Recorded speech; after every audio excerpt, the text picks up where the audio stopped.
Assalamualaikum warahmatullahi wabarakatuh. Bismillahirrahmanirrahim. Wassalatu wassalamu ala asrofil anbiya'i wal mursalin Sayyidina Muhammadin wa ala alihi wa sahbihi ajma'in, amma ba'du. Pertama-tama, marilah kita panjatkan puji dan syukur kepada Allah Subhanahu wa Ta'ala, karena dengan nikmatnya saya bisa berdiri di sini untuk menyampaikan ceramah. Semoga kita mendapatkan rahmat dan ampunan dari Allah Subhanahu wa Ta'ala. Amin, amin, ya rabbal alamin. Tak lupa, sholawat serta salam kita hanturkan kepada Nabi besar, Nabi Muhammad, yang semoga kita dapatkan syafaatnya di yaumil akhir kelak. Amin, ya rabbal. Nabi Muhammad SAW bersabda, "Tidaklah suatu kaum duduk di rumah Allah, mereka mempelajari Quran. Mereka mempelajarinya kecuali malaikat mengepakkan sayapnya." Saya berdiri di sini akan berceramah yang bertemakan kerugian bagi orang-orang yang menyia-nyiakan waktu. Saudara-saudara kaum muslimin rahimakumullah, kata sibuk adalah kata yang paling sering digunakan dalam kehidupan. Kata sibuk sering dijadikan kambing hitam dalam berbagai persoalan dalam kehidupan beragama. Terkadang kita bertanya kepada seseorang, "Mengapa kemarin siang kamu tidak hadir dalam pengajian?" Jawabannya adalah sibuk. "Mengapa dalam peringatan hari keagamaan tidak kelihatan aktif?" Jawabannya adalah sibuk. Lalu, siapakah sebenarnya orang yang tidak sibuk dalam kehidupan ini? Semakin tinggi status sosial, semakin tinggi pula tensi kesibukannya. Persoalannya adalah kita yang dapat mengatur kesibukan atau malah kesibukan yang mengatur kita. Maka dalam pertemuan kali ini saya akan berbicara tentang bagaimana mengatur waktu dalam kehidupan menurut contoh yang sudah diberikan oleh baginda Rasulullah SAW. Menurut riwayat dari Siti Aisyah radhiyallahu anhu, baginda Rasulullah SAW membagi waktunya ke dalam 3 bagian, yaitu sepertiga untuk Allah, sepertiga untuk tugas, dan sepertiga untuk keluarga. Bukankah dalam kehidupan ini kadang berlaku perbincangan dari tingkah seseorang? Ada yang orang hanya sibuk dengan Allah, tugas dilupakan, keluarga terlantar, itu bukan orang yang baik. Ada juga orang yang waktunya hanya untuk keluarga saja, setiap hari kumpul keluarga, setiap minggu memiliki jadwal keluarga, bermasyarakat tidak pernah, sujud tidak pernah, jauh dari beragama. Itu bukan orang yang baik. Orang yang baik ialah orang yang dapat mengatur waktunya. Itulah tadi contoh aturan waktu dalam kehidupan yang telah dicontohkan oleh baginda Rasulullah SAW. Saudara-saudara, satu-satunya orang di dalam Al-Quran sudah mendapat jaminan ampun dari segala dosanya yang pernah dikerjakan adalah baginda Rasulullah SAW. Dalam Al-Quran terdapat dalam Quran surat Al-Fat ayat 2 yang berbunyi, Bismillahirrahmanirrahim, liyaghfirlaka Allaha ma taqaddama min dzanbika wa ma ta'akhkhara. Wahai Muhammad, dosamu yang dahulu, dosamu yang sekarang, dosamu yang akan datang jika ada, semuanya sudah mendapat jaminan ampun dari Allah Subhanahu wa Ta'ala. Sangat luar biasa. Orang yang sudah mendapat jaminan ampun dari segala dosanya ini, ibadahnya luar biasa. Sejarah sholat malamnya luar biasa hingga kakinya bengkak karena rajin sujud. Aisyah menceritakan, suatu malam selesai sholat Isya, Aisyah ingin tidur. Aisyah melihat ke Baginda Rasulullah Shallallahu Alaihi Wasallam sedang sholat. Aisyah pun tidur. Tengah malam Aisyah terbangun. Aisyah melihat Rasulullah sedang sholat. Aisyah pun tertidur lagi. Sepertiga malam terakhir Aisyah terbangun dan Aisyah melihat bahwa Rasulullah Shallallahu Alaihi Wasallam masih saja sholat. Setelah Baginda Rasul menyelesaikan sholatnya, Aisyah menghampiri. Perlu kita ketahui bahwa Baginda Rasulullah Shallallahu Alaihi Wasallam memiliki panggilan khusus yang sangat cantik kepada Siti Aisyah, yaitu Umairah. Ya Umairah, yang pipinya kemerah-merahan. Sangat cantik sekali panggilan Baginda Rasul kepada Siti Aisyah. Hadirin yang saya muliakan, ketika Baginda Rasul dihampiri oleh Siti Aisyah, Baginda Rasul bertanya, "Ada apa?" Siti Aisyah menjawab, "Bukankah kamu sudah mendapat jaminan ampun dari Allah? Mengapa kamu sholatnya masih saja memporsir?" Ya, kalau ibadah jangan terlalu memporsir. Orang yang sudah mendapat jaminan ampun ini mestinya adem ayem. Ini malah seolah-olah beliau adalah orang yang paling banyak dosanya. Tidak puas hanya mengerjakan sholat wajib, sholat sunnah dikerjakan. Ketika Siti Aisyah bertanya seperti itu, beliau menjawab sederhana tapi melambangkan sikap yang luhur, yaitu, "Aisyah, afala uhibbu an akuna abdan syakura." Apa saya tidak senang kalau saya ini oleh Allah diberi gelar abdan syakura, hamba yang pandai bersyukur, hamba yang pandai berterima kasih. Semakin diampuni dosa saya, semakin banyak sujud saya. Semakin banyak diampuni dosa saya, makin banyak ibadah saya kepada Allah Subhanahu wa Ta'ala. Itulah prinsip dari Nabi Muhammad SAW. Saudara-saudara, oleh karena ibadahnya demikian rupa, lalu Allah dekat. Oleh karena Allah dekat, banyak sekali cobaan yang dihadapi oleh Baginda Rasulullah SAW dalam menyebarkan agama Islam. Ingin dekat dengan Allah, maka ikuti aturan oleh Allah melalui jalur Rasulnya. Apa saja? Yaitu sholat, puasa, dan ketentuan-ketentuan ibadah yang lain. Tidak bisa dengan prinsip sendiri. Yang penting hati baik, berjiwa bersih, akhlak luhur, gak usah sholat. Jika hati bersih sudah menjamin dekat dengan Allah.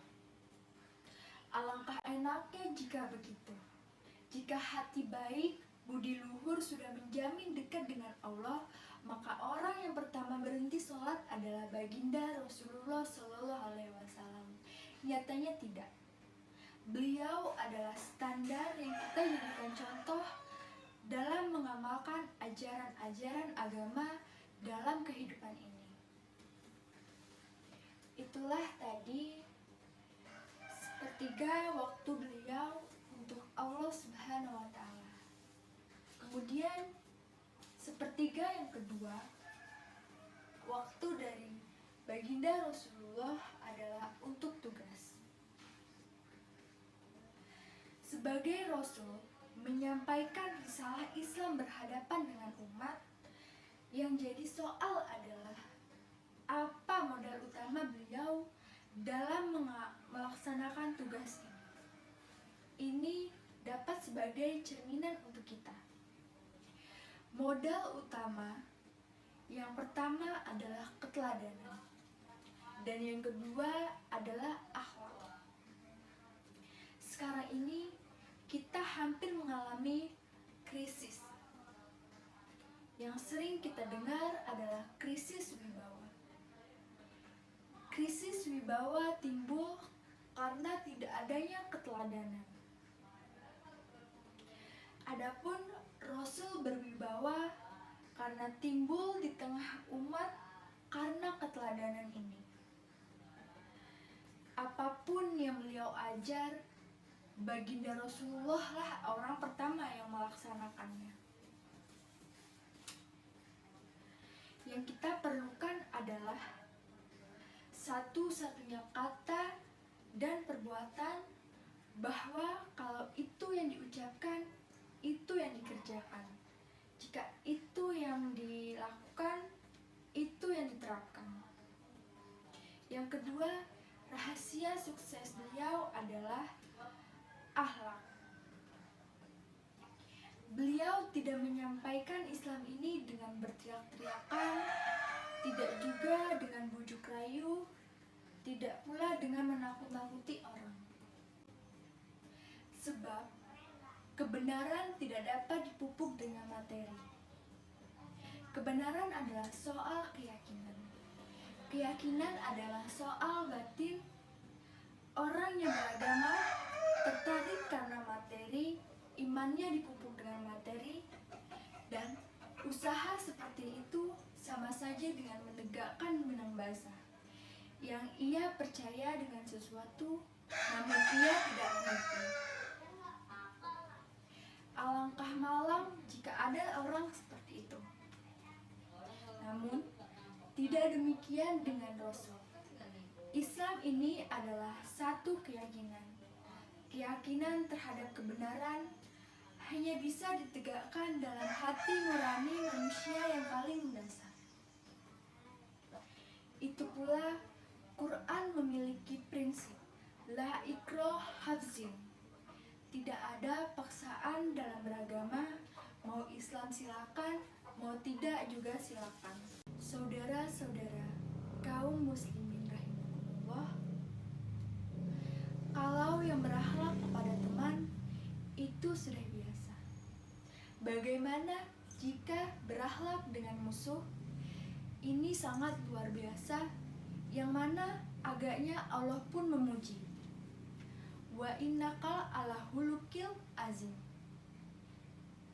Engkau Muhammad benar-benar berada di budi pekerti yang luhur dan terpuji. Berbagai riwayat menceritakan bagaimana perjuangan beliau dalam menyebarkan agama Islam. Ketika di Thaif dilempari orang dengan batu, yang melempari batu ini malah mendapat doa dari beliau.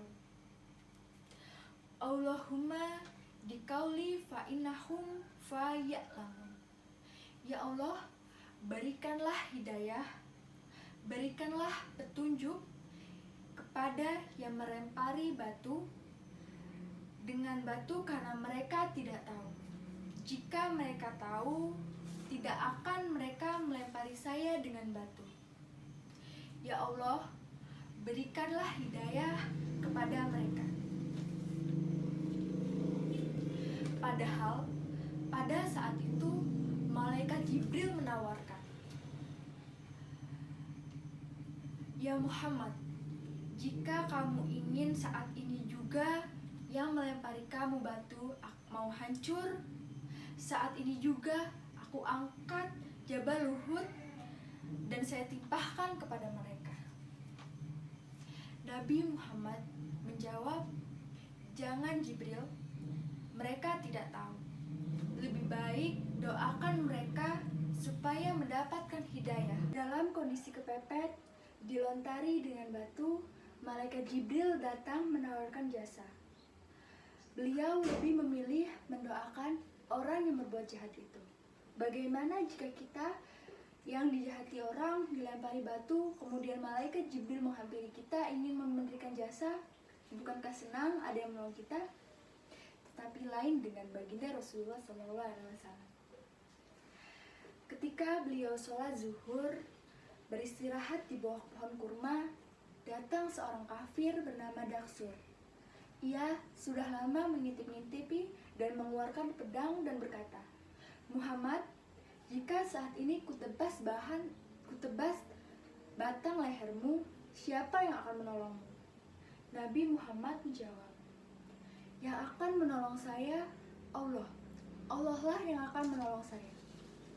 Mendengar kata Allah, Daksur gemetar, keringat dingin kecucuran, pedang jatuh, kemudian pedangnya diambil oleh Rasulullah, kemudian Rasulullah membalikan, "Daksur, bagaimana jika kutebas batang lehermu, siapa yang akan menolongmu?" Daksur menjawab, "Tidak ada ya Rasul, kecuali kalau kamu memaafkan saya." Kemudian Rasulullah menjawab, "Baik, ambil kembali pedangmu, engkau kumaafkan, tapi lain kali jangan berbuat seperti itu." Begitu mudah baginda Rasulullah memaafkan orang yang sudah jelas nyata-nyatanya ingin membunuh. Pemaaf, lapang dada, toleransi, itu adalah sederetan dari akhlak yang terpuji. Apapun tugas kita di masyarakat, sebagai pegawai pemerintah, pegawai negara, pedagang, pengusaha, ulama, dan ustadz, dalam berbagai profesi, modal utama untuk sukses adalah akhlak. Sebab hati kita yang tahu hanya Allah Subhanahu wa Ta'ala. Akhlak memang harus kita biasakan sejak kecil, sehingga dengan demikian nilai-nilai yang baik akan terus terbawa hingga kita tua kelak. Saudara-saudara kaum muslimin rahimakumullah, menjaga diri dan memelihara nilai-nilai akhlak ini dari hari ke hari memang tidak ringan. Bahkan akan semakin berat karena tantangan yang kita hadapi juga akan semakin berat. Inilah sepertiga waktu dari Nabi Muhammad SAW untuk tugas. Jadi, modal utama menjalani tugas yaitu akhlak. Di antara nilai akhlak itu, prinsip Nabi tadi adalah gembirakan orang, jangan disakiti orang, jangan ditakut-takuti, dan mudahkan segala urusannya, jangan dibikin sulit. Kemudian, sepertiga waktu terakhir beliau adalah untuk keluarga. Bagaimana Rasul di tengah keluarganya? Anas bin Malik bercerita, "Saya 11 tahun membantu di rumah tangga beliau, belum pernah saya mendengar kata-kata kasar." Kemudian, sepertiga yang terakhir waktu baginda Rasulullah SAW adalah untuk keluarga. Bagaimana Rasul di tengah keluarganya? Anas bin Malik bercerita, "Saya 11 tahun membantu di rumah tangga beliau." Kata Anas, "Belum pernah saya mendengar kata-kata kasar, keras, membentak. 11 tahun saya membantu di rumah tangga beliau, belum pernah saya melihat ada piring terbang, bakiak terbang." Artinya apa? Cerminan kehidupan yang tentram, damai. Keayeman di dalam rumah tangga beliau.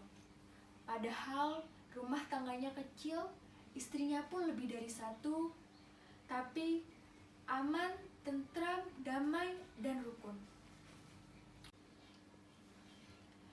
Saudara-saudara, bukankah seseorang hanya bisa sukses di tempat tugas, apapun dia, jika ia berangkat dari ketentraman dan ketenangan dalam rumah tangga? Dan tidak ada orang yang dapat meraih kesuksesan jika ia berangkat dari rumah tangga yang berantakan. Saudara-saudara kaum muslimin rahimakumullah, jadi membina rumah tangga yang bahagia itu sepertiga dari waktu di tengah keluarga, yaitu menghidupkan nilai-nilai agama di dalam rumah tangga.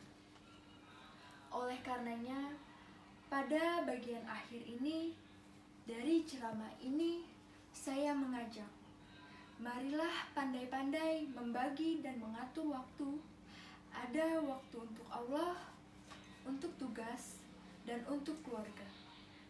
Syukur jika ada keseimbangan, tapi jika tidak, maka dahulukanlah yang penting dari yang penting. Jika ada 3 persoalan, maka dari 3 persoalan ini akan ada yang lebih penting, dan itulah yang dikerjakan terlebih dahulu.